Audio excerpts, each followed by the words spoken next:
If you told me, the first time I staggered through that mud at Fort Keller, boots heavier than my whole life's baggage, that the very tattoo on my shoulder would stop a 3-star general cold, yeah, I'd have laughed right in your face. But let me back up a sec. That morning, the air was thick with dust, sunrise just barely spilling across the parade ground, and I was already sweating bullets. Brand new uniform hanging off me like my big brother's hand-me-downs, trying not to look as lost as I felt. Rodriguez, our staff sergeant, was barking at us. His voice could have stripped paint, and all I kept thinking was, blend in, keep my head down, don't give them a reason to notice me. But it's like the universe loves irony, right? That first obstacle course, man, it was brutal. Everyone swaggering, some farm kid from Alabama talking about high school football, a few big city types trying to act tough. Me, just praying I wouldn't eat dirt in front of all these strangers. The course looked like something out of a medieval nightmare. Ropes, walls, mud pits, and of course, Rodriguez in the middle, just waiting to write you off as a waste of time. When it was my turn, the jokes started flying. Tiny, maybe you should have joined the Peace Corps. But I'd had practice ignoring people like that. Years of it. Actually, I made it past the hurdles easy enough, but the rope climb? My arms felt like spaghetti halfway up, and I could hear them laughing below. I hit the bell out of spite, harder than I needed to, maybe just to shut them up. The walls, though God, those walls. I jumped again and again, fingers slipping, each failure just making their taunts sting more. 7th try, I finally clawed my way up, feeling like I'd left half my skin behind. By the time I belly crawled through the sand, my hands raw, sweat and mud caked on my face, I wanted nothing more than to disappear. But somehow, every time I stumbled, I got up. Don't ask me why. Stubbornness, maybe. Or just too tired to care what they thought. When Rodriguez told me I'd barely scraped by, suggested maybe the army wasn't for me, part of me wanted to believe him. But I sat through lunch alone, just listening to everyone else joke about their weekends. Nobody asking about my story. Not that I would have told them anyway. The thing is, sometimes being invisible feels safer than being seen. Then came the medical inspection, and that was where my life flipped. I'd been hiding that tattoo for years. Black triangle, lightning bolt. The mark of a unit most people thought was just a rumor. My turn comes, shirt off, and the room freezes. The senior doc, Harrison, he recognizes it but plays it cool. Asks where I got it. Local shop. I lie, not meeting his eyes. You could feel the tension, like everyone was waiting for something to explode. If that's when General Webb walks in. Whole base has been buzzing about him. Decorated, sharp-eyed, the kind of guy who doesn't miss a thing. He's talking with Colonel Davidson, just doing his rounds, and suddenly his gaze lands on me. He stops, goes pale, and whispers, "That's Shadow Element 12. Whole room goes dead quiet. The kind of silence that makes you wish you were anywhere else in the world. See, Shadow 12 was a ghost story in the Army. Missions so deep, nobody ever admitted they happened. That mark on my shoulder, on an 18-year-old nobody, that's the kind of thing that makes powerful men very, very nervous. Davidson and Webb, they call me in later, want answers. Webb's questions are sharp, and for the first time, he's not just curious, he's worried. He lays it out. Either I'm part of something classified, or I know something I shouldn't. Are you a security risk? He asks. I hold my ground. Won't say yes, won't say no. I've spent half my life learning what not to say. They put me on administrative hold. No more training, just stuck in limbo while the base turns into a rumor mill. One kid says I'm a spy, another that I'm some general's secret daughter. The same folks who laughed at me now watch me in the mess hall like I might sprout wings. You know what I mean? Suddenly, invisibility isn't an option. But here's the twist. 4 days later, the general gets a call from the Pentagon. Turns out, my presence at Fort Keller is part of some hush-hush transition program. I'm not a risk. I'm not a plant. I'm just starting over. Whole vibe on base changes. Rodriguez, who couldn't stand me, now wants to know what else I can do. The second time I hit that obstacle course, I smoke it. Suddenly the same kids who jeered at me, now they're asking for help.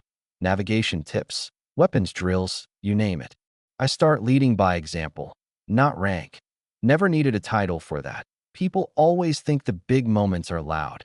explosions, screaming, metals pinned to your chest. But sometimes, it's the quiet ones. The moment someone who doubted you comes for advice.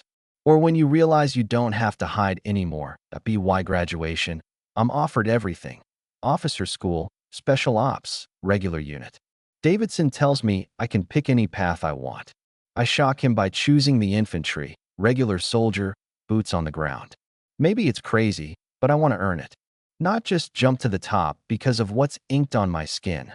That last day, standing in formation, I'm not alone anymore. The jokes are gone, replaced by respect. Jenkins, the big Alabama kid, he even apologizes, asks for a handshake. I tell him we all had things to learn, and it's true. The Army doesn't just break you down.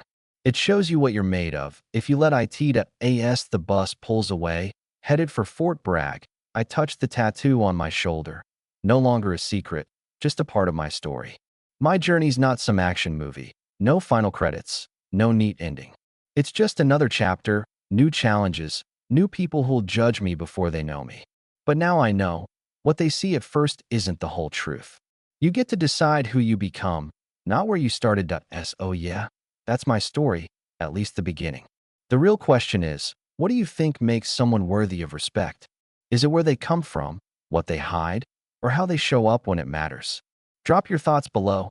Let's hear what justice and second chances mean to you. And if you know someone who needs to hear this, share it. We all deserve a shot at starting over, don't we? I remember that first ride out to Fort Bragg, watching the landscape shift from the flat, dusty stretches of Texas to the deep Carolina pine woods. Those endless trees, the heavy air, everything a little sharper, a little more alive. The bus rumbled along, and the guys were quieter than you'd expect, all lost in their heads, maybe thinking about home, maybe about the dropped towers they'd soon be facing. For me, it was something else. I felt like I'd finally stepped out of the shadow of my own past and into the harsh light of something I actually chose. Jump school. Man, that's a whole different beast.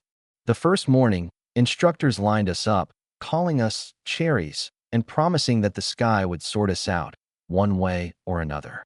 You ever stand at the edge of that door? See, 130 roaring, the ground so far down you can't even process it? The jump masters are yelling, stand in the door. Your heart's pounding, hands sweaty inside your gloves, but you're not scared. Exactly, more like electrified. I looked at those guys, some kids just out of high school, some older than me, and wondered if anyone else carried the same weight.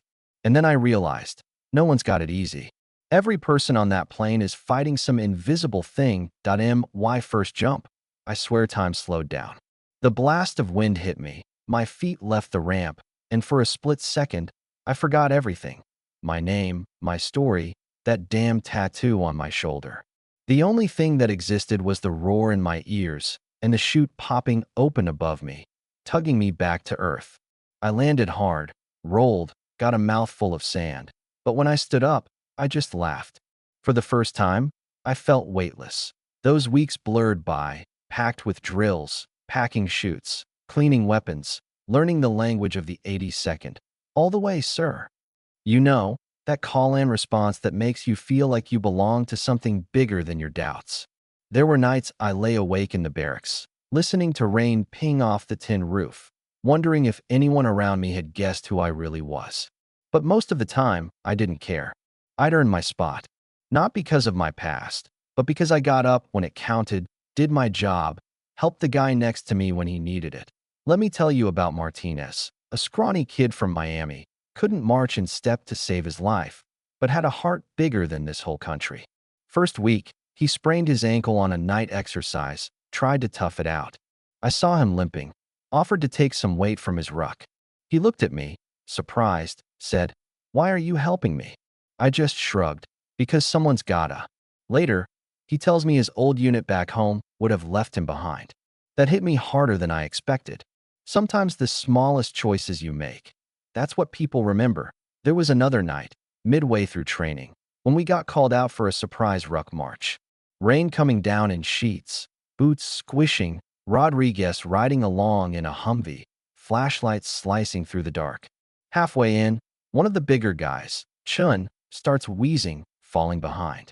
Most squads would have let him drop, But our team stopped, circled back, got him on his feet. I found myself calling cadence, steady and strong, not even thinking about how different I'd been just weeks before. When we made it to the finish line together, I realized I wasn't just surviving. I was actually leading, even if I never planned on it. There was a moment, a real twist for me, when a colonel from division headquarters pulled me aside. Not about my tattoo, not about anything classified. He'd seen me on the course, said he'd heard about how I'd helped the squad. "You ever think about OCS?" he asked. I told him honestly, "Not yet, sir. I just want to do this right first." He nodded, almost smiled. Good answer. I walked away feeling seen. Not for my secrets, but for my choices. Training wrapped up, and as we stood in formation for graduation, I watched my squad. Martinez with his now-healed ankle, Chun grinning, Jenkins slapping everyone on the back. And I knew this was where I belonged. The base commander handed out our orders.